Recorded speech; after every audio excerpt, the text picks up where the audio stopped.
Salut à tous, c'est Christa. Aujourd'hui, nous sommes en plein cœur de la capitale, dans le 18e, métro Château Rouge. Ça se passe ici, on a tout plein de questions à vous poser autour du téléphone portable, la culture africaine et les expressions françaises. Alors on va aller voir nos petits Parisiens, c'est maintenant. Excusez-moi.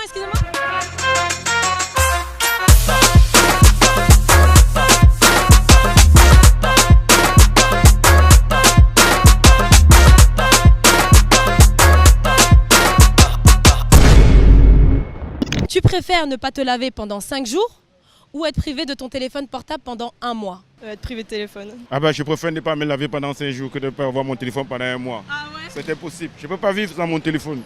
Le téléphone c'est bien, mais au bout de 3 jours, c'est pas ton téléphone qui va te sentir, je te le dis. Ouais, c'est pas grave, je me débrouillerai autrement, mais je préfère me laver. Être privé de mon téléphone portable pendant 1 mois, ou même 2 mois, mademoiselle. Je préfère être privé que de sentir mauvais et d'être sale. Je fais une cure numérique, on va dire.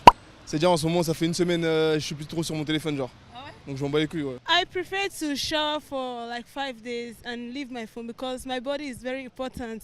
I have to make my body look neat. Être privé de sexe pendant 60 jours ou passer le mot de passe de ton téléphone portable à ta petite amie, à ton petit copain? Non, être privé de sexe parce que si on a un partenaire, la relation est censée être basée sur la confiance, donc pas besoin de donner son mot de passe. Donner le code de mon téléphone à ma femme.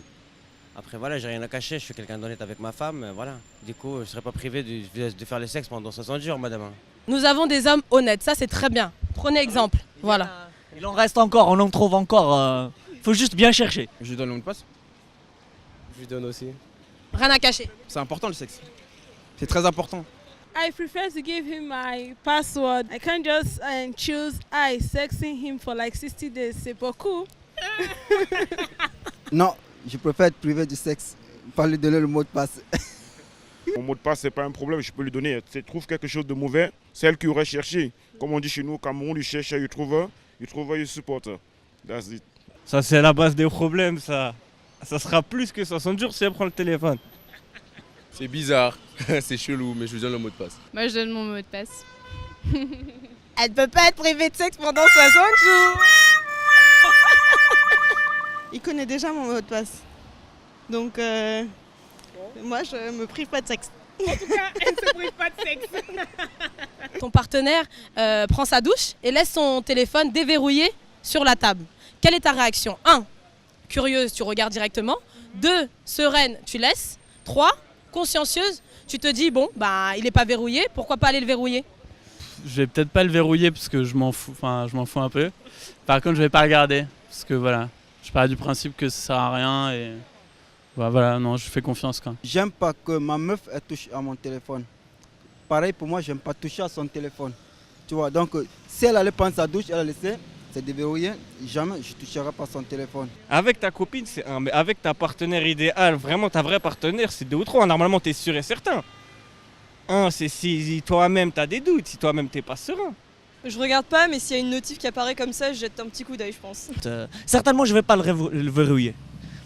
Donner un petit coup d'œil, voilà, vite fait, histoire de, voilà, s'assurer, voir un petit peu ce qui se passe, tu vois.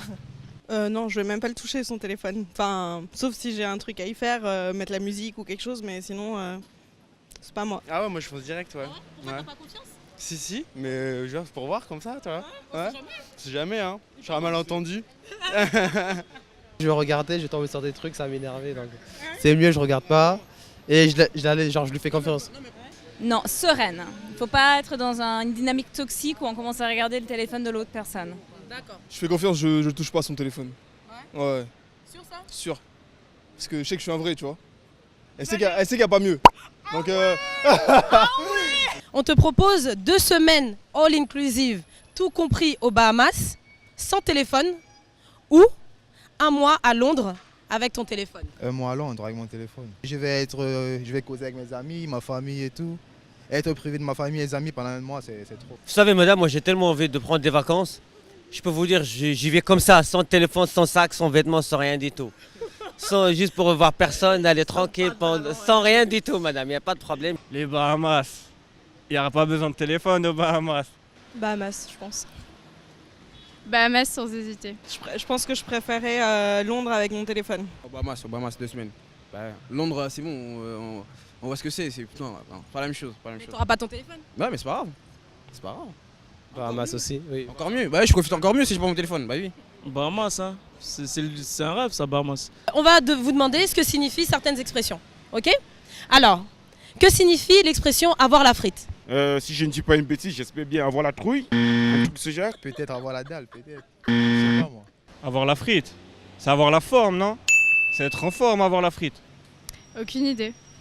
Avoir la pêche, être dynamique, quoi. Jamais entendu, du coup, aucune idée. C'est belge, apparemment c'est belge ça, apparemment c'est belge. Vu qu'il y a de la frite et tout, c'est belge ça. Je m'en doutais pas.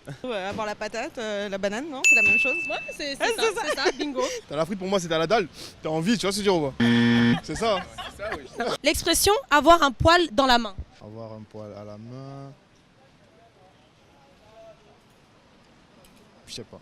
Je sais pas, que ça marche bien avec les animaux. Être paresseux. Être paresseux. Bingo! Avoir un poil dans la main, c'est être c'est être feignant, non? Ça. Être paresseux. Bingo! Feignant. Ouais, ça va être feignant. Avoir un défaut, je sais pas, enfin, aucune idée. Illuminez-nous. Ça veut dire être paresseux. L'expression couper les cheveux en 4. Je sais pas. Non, il n'y a que la première qui était facile en fait. Hein. Ben, moi aussi, je peux couper les cheveux aussi en 4. Je veux faire aussi des coiffures comme je veux. Donc, oui, c'est bon. Être, comment dire, trop minutieux, enfin, vouloir trop tout bien faire dans le détail. Je connais pas. Je sais plus du tout. Je suis désolé, je suis fatigué. Être perfectionniste, trop consciencieux et essayer de faire toujours le moindre détail. Waouh, waouh, waouh! Alors, dernière expression, pisser dans un violon. Ça veut faire quoi? Vous avez fait un dégât? C'est pas, on va dire, faire quelque chose pour rien. C'est faire quelque chose pour rien. Tu pisses dans un avion, tu fais quelque chose d'inutile en fait. Ah, mais c'est de la vulgaire, ça. Ça, c'est pas normal, pisser. Non. C'est pas bon, ça. Vouloir faire un truc impossible. Quelque chose de compliqué. On essaie de se poser comme ça, on imagine. Ça pourrait dire quoi? On est au calme, on est en train, ouais, au calme, peinard, pépère, tranquille, voilà. Faire quelque chose qui sert à rien. Genre, c'est un peu du je m'en foutisme un peu, non? Tu peux toujours parler, pisse dans un violon, c'est pareil. Ça sert à rien quoi, en gros ce que tu fais ça sert à rien. Tu perds ton temps, c'est ça? Exactement. Ouais. Alors ça veut dire faire quelque chose d'inutile. Inutile. Ouais. Ah, voilà. Ouais, faire quelque chose de vraiment inutile. Il a conduit le Cameroun à son indépendance le 1er janvier 1960. À votre avis, est-ce Paul Biya, Amadou Ahidjo, Samuel Eto'o-Fils ou Jean-Michel Cancan? Jean-Michel Cancan. Le deuxième, c'était quoi, madame? C'était Amadou Ahidjo. Je pense que c'est Mamadou Ahidjo. Amadou Ahidjo. Je pense le premier. Le premier. Paul Biya. Paul Biya. Alors, premier président en Algérie en 1963 jusqu'à son éviction lors du coup d'État en juin 1965. Qui est-ce? Je vous donne des options. Abdelaziz Bouteflika, Ahmed Ben Bella, Cheb Mami ou Zinedine Zidane? Ben Bella, c'est le président Ben Bella. Exactement. 63, 65, t'as dit? Madame, elle a la réponse. Ouais. C'est Ben Bella. Exactement, exactement. Merci madame. Ben Bella. Exactement. La tantine, hein, notre tantine, elle connaît bien, bravo. Il est le premier Africain à avoir siégé à l'Académie française. Il est aussi le premier président du Sénégal de 1960 à 1980. Abdoulaye Wade, Léopold Sédar Senghor, Pape Diouf, Youssou N'Dour. Abdoulaye Wade, je ne me trompe pas. Non, Youssou N'Dour. Non, Abdoulaye Wade. Ah, c'était l'un des présidents, mais c'est pas le premier. Le président Senghor. Voilà. Mais Tantine aussi, elle a dit c'est Senghor. Voilà, c'est exactement ça. C'est Léopold Sédar Senghor. Il se fait appeler le Bélier. Ouais. Il dirige la Côte d'Ivoire de 1960 à 1993. Alors, est-ce Laurent Gbagbo, Félix Houphouët-Boigny, Didier Drogba ou Gou Michel? C'est Laurent Gbagbo. Houphouët. Le premier. Le deuxième. C'est bien ça. C'est Félix Oufoué Boigny. Alors j'espère que ça vous a plu, que vous avez peut-être bien rigolé. Restez connectés, partagez, commentez, posez vos questions. N'hésitez pas, la prochaine fois, c'est peut-être à vous qu'on va donner le micro. En attendant, je vous dis à bientôt. Ciao, ciao.